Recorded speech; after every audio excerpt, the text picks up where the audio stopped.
хэвлэл мэдээллийн байгууллагын одоо хүч оролцоог бас нэмэгдүүлэх зорилгоор нийт сэтгүүлчдийн дунд 2018 оны 3 сарын 15-наас 4 сарын 2-ны өдрүүдэд нийтлэл нэвтрүүлгийн уралдаан зарласан байгаа.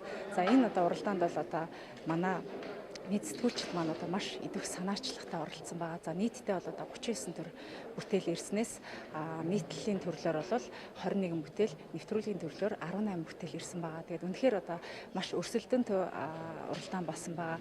Шүүгчдийн бүрэлдэхүүн одоо энэ уралдааныг бас шүүхэж гисэн бас нэлээд бас хүндрэл бэрхшээлтэй байсан байгаа. Маш олон одоо шилдэг бүтээлүүд ирсэн учраас тэгтээ ямар ч гэсэн бидэд бол хоёр төрлөөр бол тус бүр одоо 3 байрыг шалгаруулсан байгаа. Тэгэхээр нийтлэлийн төрлөөр одоо шалгарсан бүтээлээс бол одоо Монголын үнэн саний сэтгүүлч Юм Сүрэн, эрүүл энхийн манад зөвхөн эмчнэр зохисгүй эсвэл 3 сая зохисгүй гэдэг одоо бүтээлээрээ нэгдүгээр байр эзэлсэн байгаа.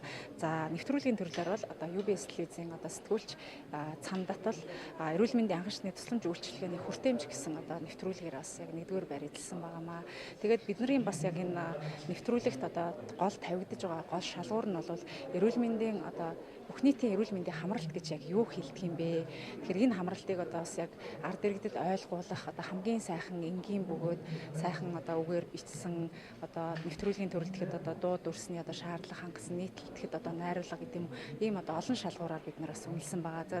Энэ дашрамт хэлэхэд бол яг энэ уралдааны маань одоо шүүгчд бас яг энэ эрүүл мэндийн сайдын одоо тушаалаар батлагдсан хүмүүс байгаа. Энд бол эрүүл мэндийн сайдын зөвлөх бямд орж эмнэлгийн тусламжийн газар, дэлхийн эрүүл мэндийн байгууллага, Монгол Улсын их сургууль, Монголын үндэсний олон нийтийн радио телевизийн одоо төлөөллүүд бас ингээд шүүсэн байгаа. Тэгээд энэ завшааныг тохиолдуулаад одоо манай эрүүл мэндийн амнаас зарласан одоо энэ бүх нийтийн эрүүл мэндийн хамралт сэдвт одоо уралдаанд идэвх санаачлагтай оролцсон бүх одоо сэтгүүлчид та бүхэндээ талархснаа илэрхийлье. Гэдгээр одоо бас байр эзлээгүй ч гэсэн 2018 оны турш та бүхнийхээ одоо энэ уран бүтээлийг бид бас олон нийтэд хүргэх үүднээс одоо ажиллах болно гэдгийг хэлмээр байна.